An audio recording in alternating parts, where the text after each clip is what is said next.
Obrigado, Senhor, pela minha família. 1 Pedro capítulo 3, verso 12 a 22, eu leio na tradução da NVI. Porque os olhos do Senhor estão sobre os justos, e os seus ouvidos estão atentos à sua oração. Mas o rosto do Senhor volta-se contra os que praticam o mal. Quem há de maltratá-los se vocês forem zelosos na prática do bem? Todavia, mesmo que venham a sofrer porque praticam a justiça, vocês serão felizes. Não temam aquilo que eles temem. Não fiquem amedrontados. Verso 15. Antes, santifique-se em Cristo Jesus como Senhor no coração. Estejam sempre preparados para responder a qualquer que lhes pedir a razão da esperança que há em vocês.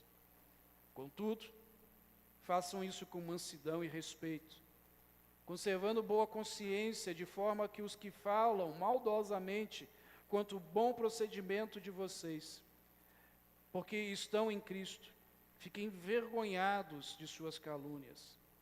É melhor sofrer por fazer o bem, se for a vontade de Deus, do que por fazer o mal, pois também Cristo sofreu pelos pecados uma vez por todas, o justo pelos injustos, para conduzir-nos a Deus.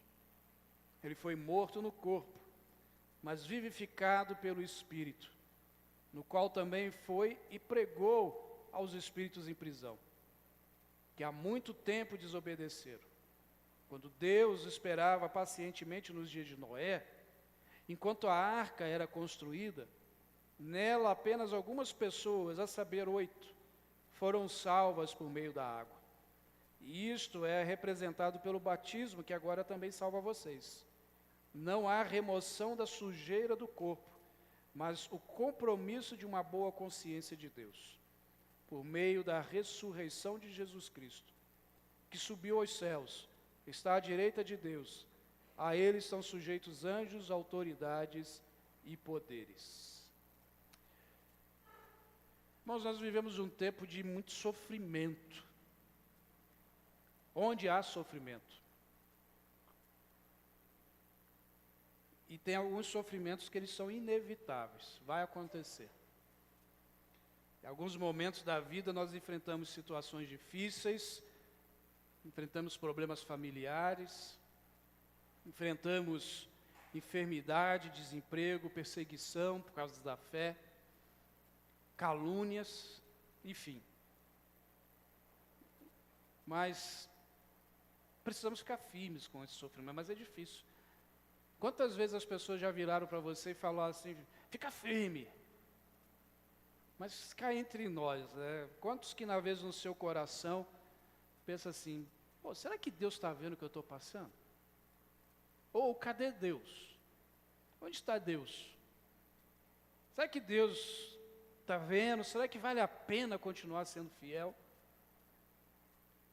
E você viu aí na leitura que Pedro está alertando a igreja, ou as igrejas a qual ele escreveu, sobre esses sofrimentos. E Pedro está escrevendo para igrejas que estão sofrendo, estão sendo perseguidas, estão morrendo na mão daqueles que perseguiam, sendo martirizados, jogados nas arenas.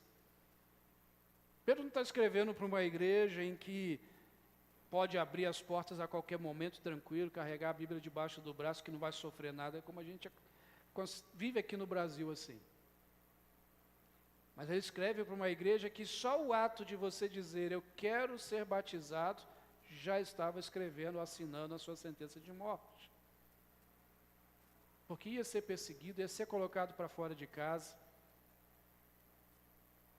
E ele escreve para essa igreja dizendo que permanecesse firme, inspirado ali pelo Espírito Santo, dizendo que essa igreja, mesmo diante dos sofrimentos, tinha um exemplo, que era o próprio Senhor Jesus. E ele vai nos ensinar, durante essa carta e a segunda carta, como ficar firmes diante desse sofrimento. E hoje ele vai trazer aí 3 situações que a gente precisa desenvolver e aprender na nossa jornada de fé cristã. Um convite que ele faz. E o primeiro convite que ele faz é que a gente não está desamparado. Você acredita nisso? Porque humanamente, irmãos, quando a gente se depara com as dificuldades, dá uma impressão que está desamparado, né? E agora? E a gente vai se limitando, e a gente vai se afastando, a gente vai não querendo mais viver algumas situações. Mas a gente não está desamparado. Essa semana eu conversava com a Paula, uma situação nossa, e eu disse para ela assim, como me fez falta hoje um amigo para ligar. Como me fez falta. Mas depois a gente vai sentindo algo diferente. O mover do Espírito Santo, que vai nos dizendo assim, você não está desamparado. Olha o verso 12 a 14 aí. Porque os olhos do Senhor estão sobre quem é justo. De que justos que ele está falando? É o seu. Ele está dizendo que os olhos do Senhor estão sobre vocês. Faz uma dinâmica aí, pega ali e coloca seu nome. Porque os olhos do Senhor estão sobre o Flávio. Você crê assim? E os seus ouvidos estão atentos à sua oração. Mas o rosto do Senhor volta-se contra os que praticam o mal, que há de maltratá-los. Se vocês forem zelosos na prática do bem, todavia, mesmo que venham a sofrer, porque praticam a justiça, vocês serão felizes. Não temam aquilo que eles temem, não fiquem amedrontados. Irmãos, a sensação de desamparo é horrível. De achar que está sozinho e não sabe de onde tirar a solução. E às vezes nós podemos viver isso, somos humanos. Temos desamparos, ou podemos sofrer desamparos em várias instâncias da nossa vida, como familiar, social, política. A gente pode se sentir desamparado. Mas Deus nunca, ouça isso, nunca desampara os seus. Deus nunca desampara você. Ele sempre ouve as nossas orações. Mas pastor, eu tenho orado há tanto tempo e não ouço as respostas, mas Ele está ouvindo. Ele está ali ouvindo o teu clamor. Sabe, Pedro, ele escrevendo para esta igreja, ou essas igrejas, perseguida, e vai saber, né, a Bíblia não dá conta de narrar tudo o que acontece, porque seriam vários livros. Mas eu fico imaginando o que aqueles irmãos passaram nas mãos dos governantes, dos religiosos, de Nero, do imperador. E ele vai dizer, olha, vocês não estão desamparados, fiquem firmes. Fiquem, aguente aí, porque os olhos do Senhor não estão desatentos. O que as pessoas que estão fazendo mal acham que vai ficar bem, Deus está de olho nelas. Deus é que vai dar conta disso na vida deles. É Deus que vai trazer o galardão para vocês, vai consolar vocês. Por vezes a gente quer pagar o mal com o mal. E por isso que ele vai dizer, olha, que o testemunho de vocês seja tamanho, que vai calar aqueles que caluniam vocês. Eu lembro do texto de Romanos, capítulo 13, que ele vai falar dos governantes, porque muitas dessas perseguições que Pedro está narrando, eram justamente devido aos governantes, ao imperador, a líderes que perseguiam a igreja. E ele vai dizer, olha, porque os governadores não devem ser temidos, a não ser pelos que praticam o mal. Você que quer viver livre do medo e da autoridade, pratique o bem, e ele enaltecerá, pois é serva de Deus para o bem. Ele falando das autoridades. Mas se você praticar o mal, não tenha medo, pois ela não porta a espada sem motivo. É serva de Deus, agente da justiça para punir quem pratica o mal.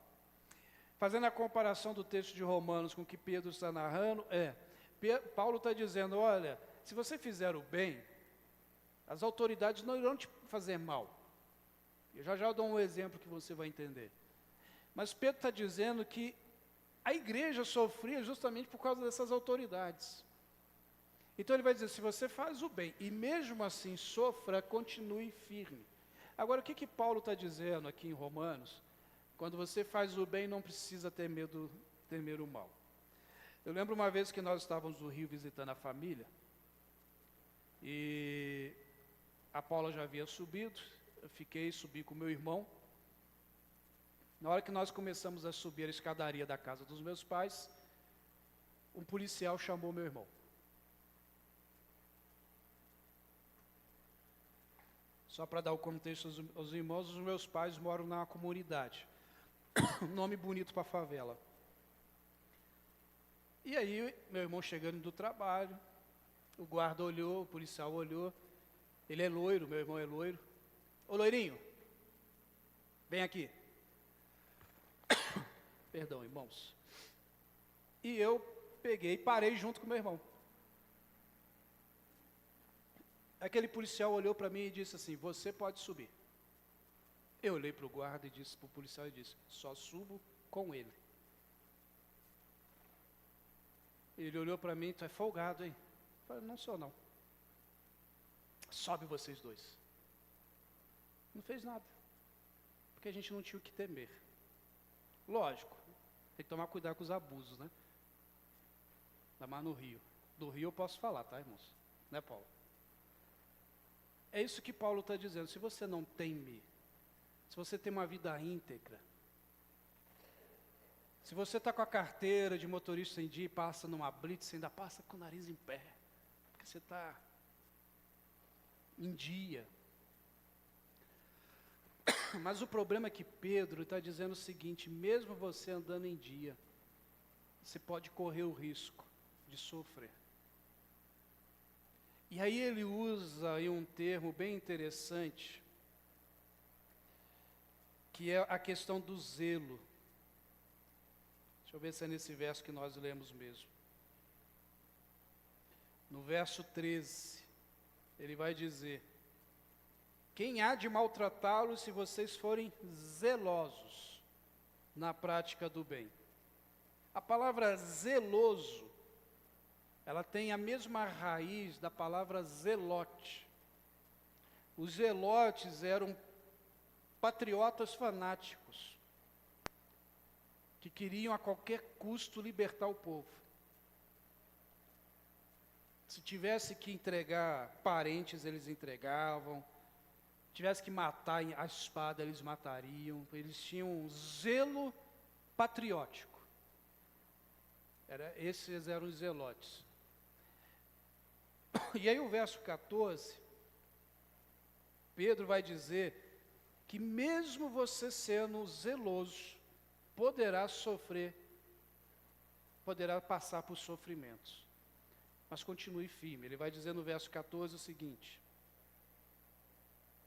todavia, mesmo que venham a sofrer, porque praticam justiça, vocês serão felizes. O que Pedro está dizendo para você e para mim, irmãos, é que mesmo mediante os sofrimentos, assim como os zelotes, que eram fanáticos, patrióticos, nós deveríamos ser, não fanáticos, mas deveríamos persistir na fé e não desistir, porque nós seríamos felizes. Os felizes aqui é a herança da eternidade. Acontece que por muitas vezes as pessoas acabam cedendo e abandonando a fé. Não conseguem ser zelosos pela sua fé. Não conseguem permanecer firmes. E vão se acomodando ao pecado. Para que não sofram. Um grande exemplo disso, irmãos, é nós olharmos na nossa sociedade tantas mazelas e não temos uma igreja que é perseguida. Não temos uma igreja em que não sofre por colocar suas realidades. E aí a gente precisa aprender a ser fortalecido no Senhor, que é o segundo ponto que Pedro nos ensina. Porque colocar, irmãos, entenda bem, nossos valores não é ser como os zelotes, ou como os fariseus, não é ser fanático, não é dizer assim, você vai para o inferno. Tá, a pessoa vai mesmo se ela não se arrepender. Mas não é desse jeito que nós vamos conseguir ganhar a pessoa para Cristo. É com o jeito de Jesus, do amor, do mostrar o caminho. E para isso, com toda certeza, nós precisamos ser fortalecidos em Cristo. Olha o verso 15 a 17 que Pedro nos ensina. Antes, santifique-se a Cristo como Senhor no coração. Estejam sempre preparados para responder a qualquer que lhes pedir a razão da esperança que há em vocês. Contudo, façam isso com mansidão e respeito. Eu vou repetir esse pedaço. Contudo, façam isso com mansidão e respeito, conservando a boa consciência, de forma que os que falam maldosamente contra o bom procedimento de vocês, porque estão em Cristo, fiquem envergonhados de suas calúnias. É melhor sofrer por fazer o bem, se for vontade de Deus, do que por fazer o mal. Irmãos, não é fácil sofrer calúnia. O que é calúnia? É alguém inventar algo de você que você não fez. Essa igreja passava por isso. Uma das calúnias que a igreja sofreu foi justamente a acusação do incêndio de Roma ter sido os cristãos, e que um dos encabeçadores disso foi o apóstolo Paulo. Isso é a mentira que correu, a calúnia que correu, porque quem botou fogo lá foi Nero. Vocês conhecem a história, não precisa adentrar a isso. E Pedro está dizendo, olha, mesmo, diante de tudo isso, não percam a cabeça. Continue firmes, com mansidão. Ou seja, não é sair no tapa. Não é ficar brigando. Não é ficar tentando argumentar desnecessariamente. Ele vai dizer aí no verso 16, olha, com mansidão, com respeito, com boa consciência. O que Pedro está dizendo, e eu acredito que isso tem muito a ver com os nossos dias, é que por vezes a gente entra em debates tolos. Irmãos, o Brasil está vivendo um tempo, e abro um parênteses, não estou falando de política e de políticos, eu estou falando do que está acontecendo. Aonde você não pode dizer de que partido, ou quem você votou, ou qualquer outra coisa, qualquer atitude. Vou dar um exemplo bem banal. Fui na reunião de pastores com a camisa vermelha. Camisa social vermelha. Virei motivo de chacota. Eu falei, por que vocês estão falando isso? É, porque essa cor é do partido tal. Eu falei, não é nada, essa cor é da minha camisa. Eu falei, vocês parem com isso. Aí falei assim, agora que eu vou vir de vermelho mesmo, porque pelo menos eu fui notado. Cheguei para chamar a atenção. Então eu estou de palmeirense hoje. É isso? Então, o que Pedro está dizendo tem muito a ver com o que nós estamos vivendo hoje como cristãos. E eu disse para um pastor, olha, se nós brigássemos pelo Evangelho, igual vocês estão brigando por causa de política, esse país seria outro. Se nós lutássemos por vidas que estão indo para o inferno, por vidas que estão morrendo nas drogas, por famílias que estão acabando, esse país seria outro. Se nós fôssemos mais mansos e, tá, você votou em fulano, legal, foi escolha tua. Pronto. essa igreja que Pedro está escrevendo, talvez alguns estavam querendo já fazer como ele. Eu acredito até que Pedro estava lembrando quando Jesus foi preso, e que ele puxa da espada e corta a orelha de Malco. E que Jesus lhe dá um sabão. Diz Pedro, peraí, não é assim.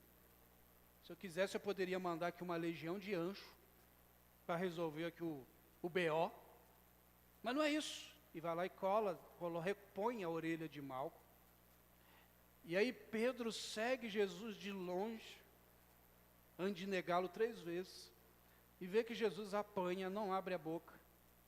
Jesus é crucificado, não reclama, e ainda na cruz olha para o céu e diz: Pai, perdoa-os, porque eles não sabem o que fazem. Pede perdão para aquele público que o humilhava. E agora ele escreve: olha, façam tudo com mansidão, com respeito, com boa consciência, mesmo sofrendo sem necessidades, mesmo sofrendo sem ter merecido sofrer. Tomem cuidado, porque quando vocês fizerem isso com boa consciência, com bom respeito, essas pessoas vão olhar para vocês e vão ver Jesus em vocês. O que a sociedade precisa ver, irmãos, é Jesus em você e em mim. Não é saber que nós entendemos muito bem das situações políticas do país. Isso é legal, eu acredito que você precisa sim se aprofundar. Mas lembre-se, nós carregamos um bom nome, o nome de Cristo, no nosso nome. E aí o verso 17 ele ainda vai dizer que é melhor a gente sofrer pelo bem, ou melhor sofrer por fazer o bem, se for a vontade de Deus, do que por fazer o mal. É melhor a gente sofrer, não porque a gente se calou, mas porque a gente entendeu que aquele momento não era um momento de discussão, e ainda sofrer por isso, mas ter a consciência com Deus, agradável, limpa, adequada. E aí ele vai mostrando, olha, por que tudo isso é importante, que a gente não está desanimado, que a gente precisa entender que a nossa luta, o nosso sofrimento, que precisa se fortalecer em Cristo, porque a vitória ela é certa. Irmãos, o que eu acho mais incrível no livro de Apocalipse, que foi lido aqui hoje no Ministério do Louvor, é que o livro de Apocalipse já conta o nosso final. Está lá a vitória, irmãos. Leia o livro de Apocalipse. Ele não é um livro assustador, não. Não é para causar pesadelo, é o livro da vitória. 1 Pedro 3, verso 18 a 22, diz assim: pois também Cristo sofreu pelos pecados, uma vez por todas, o justo pelos injustos, para conduzir-nos a Deus. Ele foi morto no corpo, mas vivificado pelo Espírito, no qual também foi e pregou aos espíritos em prisão, que há muito tempo desobedeceram, quando Deus esperava pacientemente nos dias de Noé, enquanto a arca era construída. Nela, apenas algumas pessoas, a saber, 8, foram salvas, por meio da água. Isto é representado pelo batismo, que agora também salva vocês. Não a remoção da sujeira do corpo, mas o compromisso de uma boa consciência diante de Deus, por meio da ressurreição de Jesus Cristo, que subiu ao céu, está à direita de Deus, e estão sujeitos anjos, autoridades e poderes. Eu quero destacar justamente o início desse texto, que diz que ele sofreu os pecados, o justo sofreu pelos injustos. Se ele, sendo Deus, sofreu, quem somos nós? Mas é interessante que ele é o nosso exemplo, mas a nossa vitória, ela começa na vitória de Cristo. Dá para entender isso? Que a nossa vitória, ela começa justamente por causa da vitória de Cristo na cruz. Então, quando nós entramos em campo, já entramos com a certeza de vitória.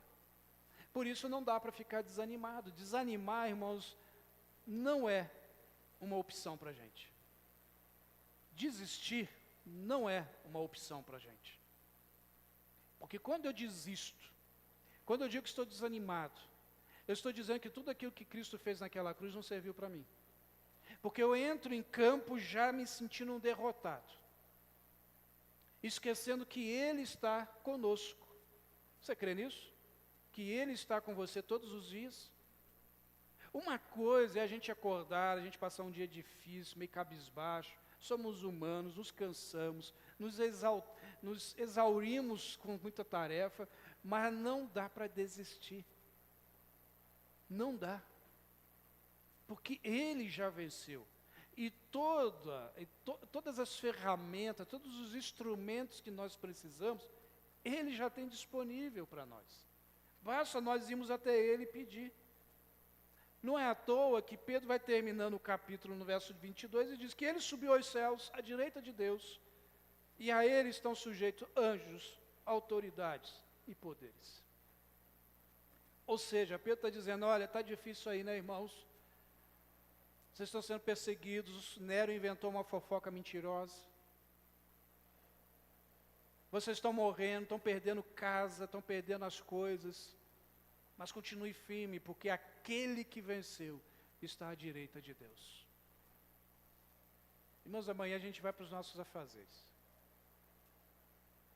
As segundas-feiras chegam. Os sofrimentos também. Mas saiba que Deus está com você.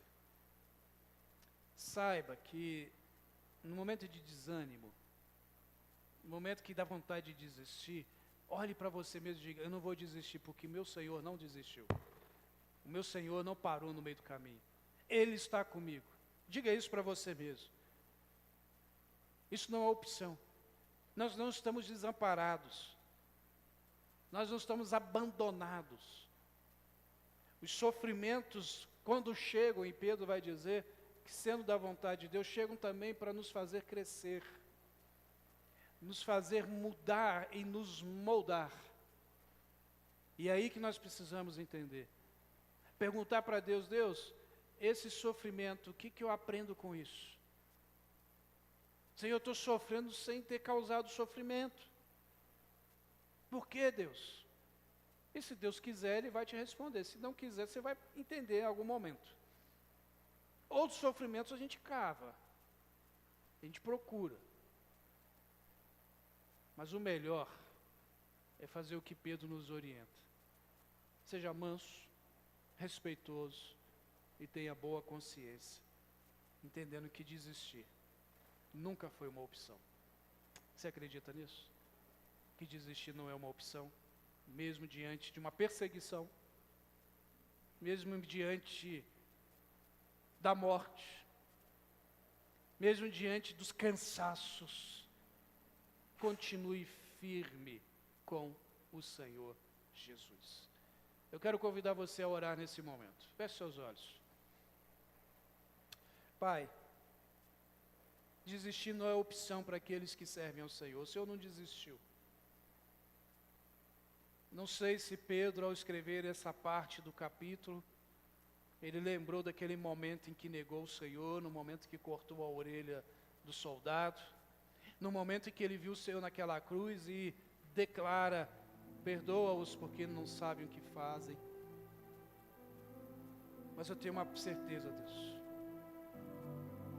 que todo o sofrimento que nós passamos, nunca estamos desamparados. E por isso, Senhor, não podemos pensar em desistir. Não podemos pensar em parar no meio do caminho. Não podemos nos render aos nossos cansaços. Não podemos nos render, ó Deus, diante de tantas problemáticas que encontramos durante o dia. Por vezes, sim, ó Deus, sentimos o peso de tudo isto. Mas aí levamos os nossos olhos para o alto, de onde sabemos que vem o nosso socorro. Por isso, Deus, leve teu povo em paz. E que durante essa semana, eles busquem cada dia mais o teu amor. Que eles, ó Deus, compreendam graça de Jesus sobre suas vidas. E mesmo, ó Pai, quando os sofrimentos, as circunstâncias, as dores chegarem, eles se lembrem que há um Espírito Santo que nos conforta e nos consola. É assim que oro em nome de Jesus.